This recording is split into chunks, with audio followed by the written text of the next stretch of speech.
आज हम डिस्कस करेंगे J25 के लिए एक बहुत ही अच्छी स्ट्रैटेजी जो आने वाले अगले आपके पास 4-4.5 महीने जो बचे हैं उनको बेस्ट कैसे यूज़ करना है ये बताएगी।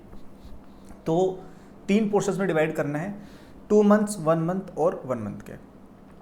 तो अभी जो आपके अगले 2 महीने हैं, मतलब बचा हुआ सितंबर और अक्टूबर हम कह सकते हैं, ये जो पीरियड आपका रहेगा ये आप मेनली डेडिकेट करेंगे अपने करंट चैप्टर्स को जल्दी से जल्दी फिनिश करने में, और जो 11th का पोर्शन है जो आपने नहीं पढ़ा था उसको आपको इस सेक्शन में क्लियर करना है। ठीक है, मैक्सिमम टू मैक्सिमम 11th की बैकलॉग और 12th की एंडिंग आपको सितंबर और अक्टूबर में करनी है, जितनी ज़्यादा हो पाए उतनी। ठीक है, 12th की एंडिंग पर थोड़ा कम ध्यान देना क्योंकि इतने इंपॉर्टेंट चैप्टर्स जो है नहीं, ईजी है, बाद में कवर कर सकते हो, एंड आपके क्लास वाले वैसे भी पढ़ा रहे हैं उनको, राइट, आपके टीचर्स। बट 11th के टॉपिक्स जो हैं उनको बाद में पढ़ने का टाइम नहीं मिलने वाला है। अभी बैकलॉग्स क्लियर हो गई सितंबर अक्टूबर और मैक्स टू मैक्स चलो नवंबर, तो बढ़िया है, बाकी नहीं हो पाएगी। ठीक है, तो you don't have to do it at a very advance level, even basic चीज़ें भी आप समझ जाओगे, that is also more than enough. Second phase जो आपका है वो रहेगा आपका मेनली दिसंबर और कुछ पार्ट, हाँ मेनली दिसंबर और कुछ पार्ट ऑफ नवंबर। ठीक है, maybe November to December mid. ठीक है, ये पीरियड जो रहेगा ये आपका रहेगा 11th तो रिवाइज करनी है, बिल्कुल करनी है, लेकिन साथ में मोस्ट इंपॉर्टेंटली 12th का रिवीजन आपको इसमें फोकस करना है। अब अगेन इन पीरियड्स में मैंने ऐसा बिल्कुल नहीं बोला कि एक चीज़ करनी दूसरी करनी ही नहीं है, it's all about priority. Let's say सितंबर अक्टूबर में आपका 80% टाइम जाना चाहिए towards your 11th backlogs and 12th finish करने पर, और नवंबर एंड हाफ ऑफ दिसंबर आपका जाना चाहिए किस चीज़ में, 12th का रिवीजन 70-80% उसको टाइम देना, क्योंकि 11th आप काफ़ी हद तक पढ़ चुके होगे। ओके, और फिर आपके पास लगभग 1 महीना बचा रहेगा, क्योंकि जनवरी अटेम्प्ट यूजुअली नहीं, जनवरी attempt I think it's held at the end of January, right. तो अगर आपका ज़्यादा ही बैकलॉग है तो आप दिसंबर पूरा इंक्लूड कर सकते हो, तो आपके पास और ज़्यादा महीने हो जाएंगे, सितंबर अक्टूबर नवंबर दिसंबर, you have almost 4 months to cover all your backlogs. ठीक है, अगर बैकलॉग्स ज़्यादा है तो, अगर बैकलॉग्स कम है तो दिसंबर के हाफ से लेकर जनवरी तक आप 3rd फेज में आएंगे। अगर आपके पास टाइम कम है, अगर आपका सिलेबस बहुत ज़्यादा बचा है, तो आप पूरा जनवरी 3rd फेज में चलेंगे। 3rd फेज क्या है, मॉक टेस्ट। बहुत इंपॉर्टेंट चीज़ है ये भी, कई बच्चे पढ़ तो बहुत लेते हैं लेकिन मॉक टेस्ट में नंबर लाना उनको आता नहीं है। अभी तक टेस्ट स्ट्रेटजी कुछ बनी भी नहीं होगी, भले ही 2 साल से टेस्ट दे रहे नहीं बनी है, राइट। तो आप बहुत सारे मॉक टेस्ट देंगे, हो सके तो डेली एक मॉक टेस्ट देना, और आप कोशिश करेंगे कि अपनी एक अच्छी स्ट्रेटजी बनाएं।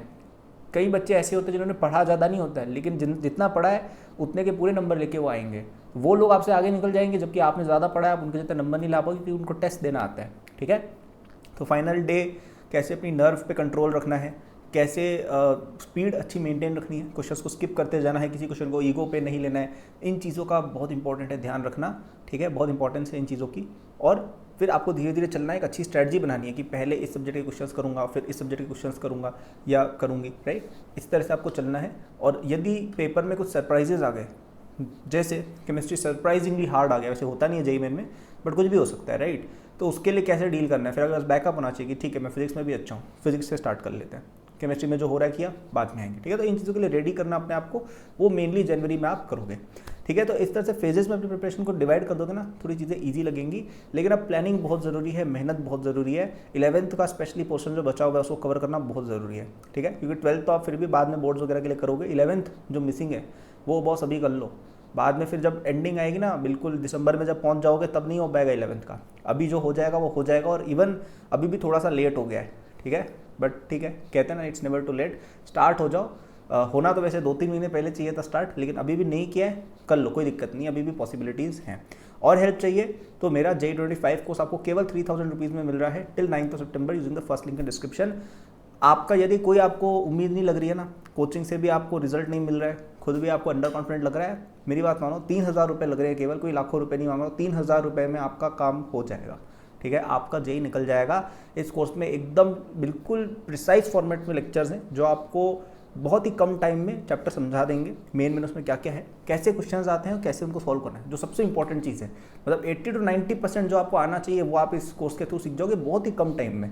ठीक है, तो अगर आपका बहुत ज़्यादा सिलेबस बचा है, बहुत ज़्यादा पीछे चल रहे हो, नंबर नहीं आ रहे, बिल्कुल एक ट्रस्ट करने की बात कर रहा हूँ, क्योंकि आप देखो लाखों रुपये ऑलरेडी कोचिंग में डाल चुके हो और रिजल्ट शायद नहीं आया, तभी आप ये वीडियो देख रहे हो, राइट।